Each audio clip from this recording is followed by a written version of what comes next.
Yo Rana, bonjour, c'est Ray pour Rayem Invest. On se retrouve dans cette nouvelle vidéo analyse trading bourse hebdomadaire, marché européen. Avant d'aller plus loin, veuillez lire les mentions légales, notamment le fait que Rayem Invest ne fait pas de conseils en investissement financier. L'avertissement lié au risque.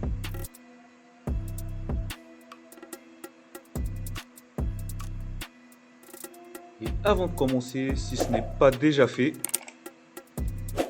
abonne-toi, active la cloche pour recevoir toutes les notifications lorsqu'on fait de nouvelles vidéos. C'est parti. On se retrouve sur ProRealTime.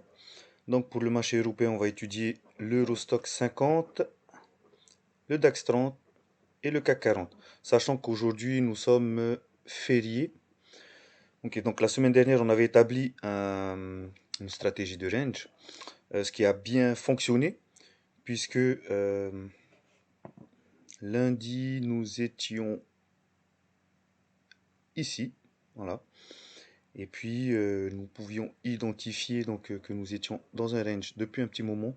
Il suffisait d'attendre donc le rebond sur le support et puis de prendre position. Et donc si vous aviez suivi le système, tac, donc on aurait pu prendre position ici et prendre 96 points à la hausse. Voilà, ce qui est plutôt pas mal. Alors, qu'est-ce qu'on peut attendre de cette semaine?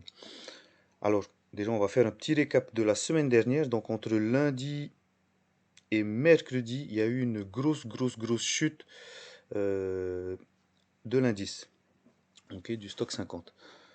Puis toute la semaine, toute la suite de la semaine, on n'a fait que ravaler cette forte baisse.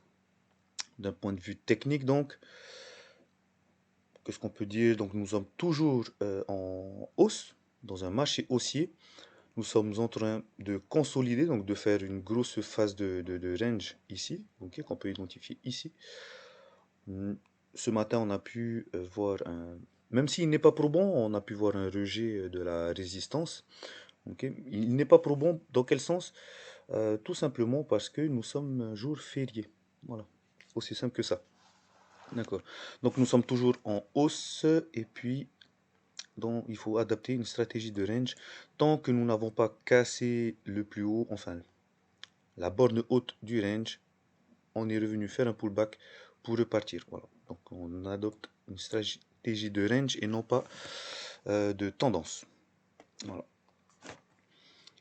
Au niveau des indicateurs techniques, donc les bandes de Bollinger amorcent la phase 2. Voilà. Et encore. Voilà, non, si, on amorce la phase 2. On va dans le même sens. Pas grand chose à dire. Le VWAP, on est supérieur, donc la hausse est bien confirmée.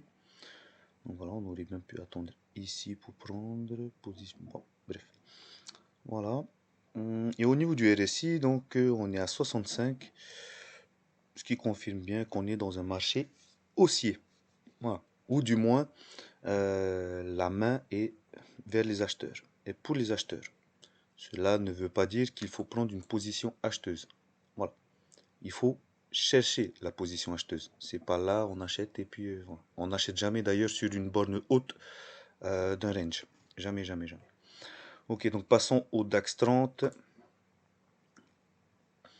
Donc pour le DAX, tac, donc la semaine dernière, on s'était dit donc qu'on pouvait venir ici chercher ce qui a été probant puisqu'on est venu le chercher, on a cassé, on a même tenté de revenir sur le support avant de repartir, mais ça n'a pas été effectif.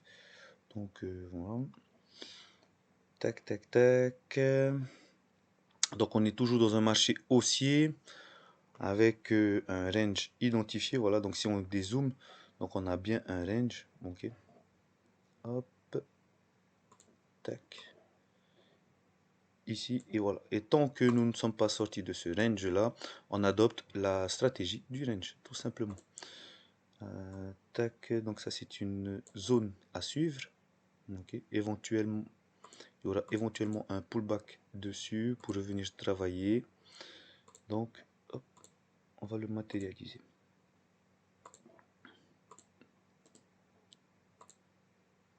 On peut matérialiser ici aussi. Voilà, puisqu'on est venu travailler cette zone ici, ici, ici fortement, et on a rebondi sur le 61,80 des retracements de Fibonacci.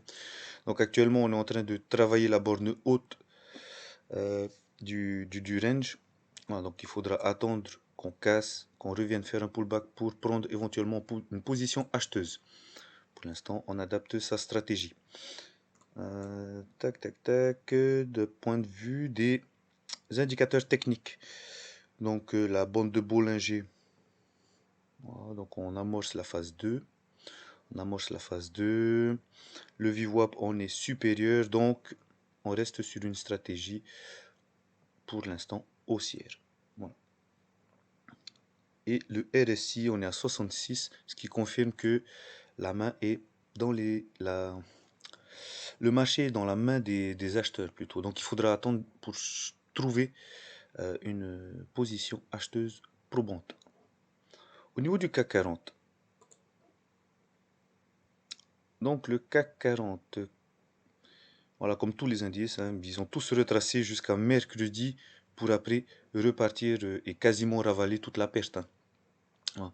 Donc en fait, lorsqu'on dit qu'on est dans un marché haussier, ça sert à rien de paniquer. Il faut bien prendre les positions, enfin favoriser du moins les positions acheteuses.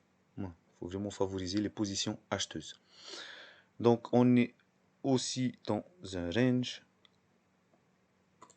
qu'on peut identifier comme cela.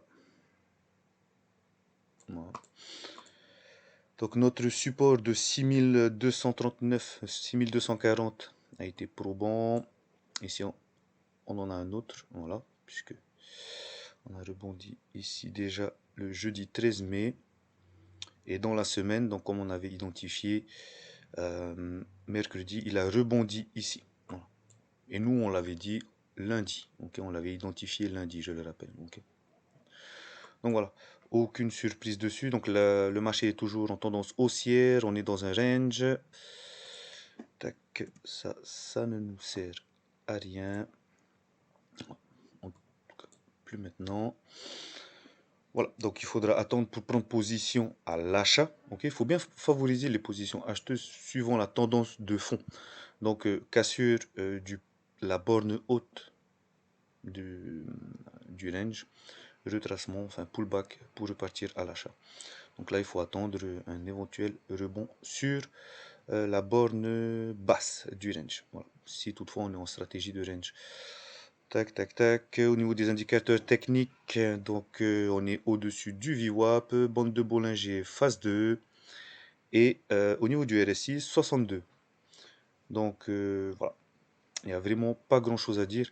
Donc les grosses chutes qu'on a eues ici et ici, ok, c'est vraiment dû au risque d'inflation. En fait, c'est la panique. C'est uniquement dû à la panique des investisseurs. Voilà. Les investisseurs aguerris, eux, ils se sont régalés. Okay, parce que quand les gens vendent, paniquent, c'est surtout qu'il y a une opportunité d'achat quelque part. Surtout lorsque la tendance de fond est haussière. Voilà.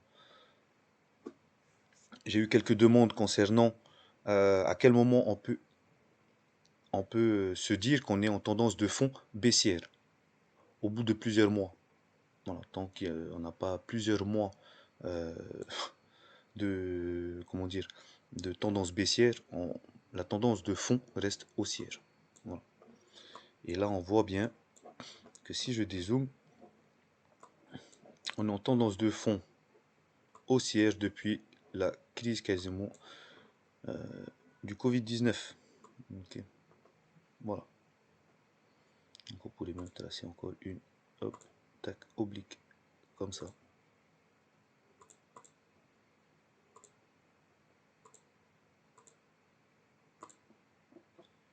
Et on pourrait donc se dire que si, tant qu'on n'a pas cassé cette oblique-ci, la tendance de fond reste haussière. Aussi simplement que ça. Voilà. Passons maintenant aux nouvelles macroéconomiques. Donc voilà un petit récap de, de ce qu'on vient de noter, hein. Ok, donc range borne haute, donc c'est la même chose pour les indices allemands et français.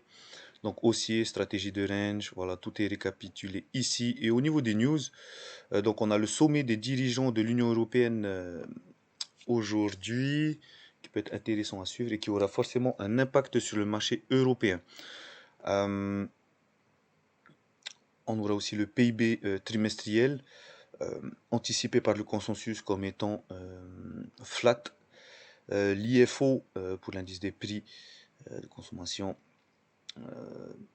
anticipé à la hausse. La confiance des consommateurs aussi identifiée à la hausse pour le marché allemand.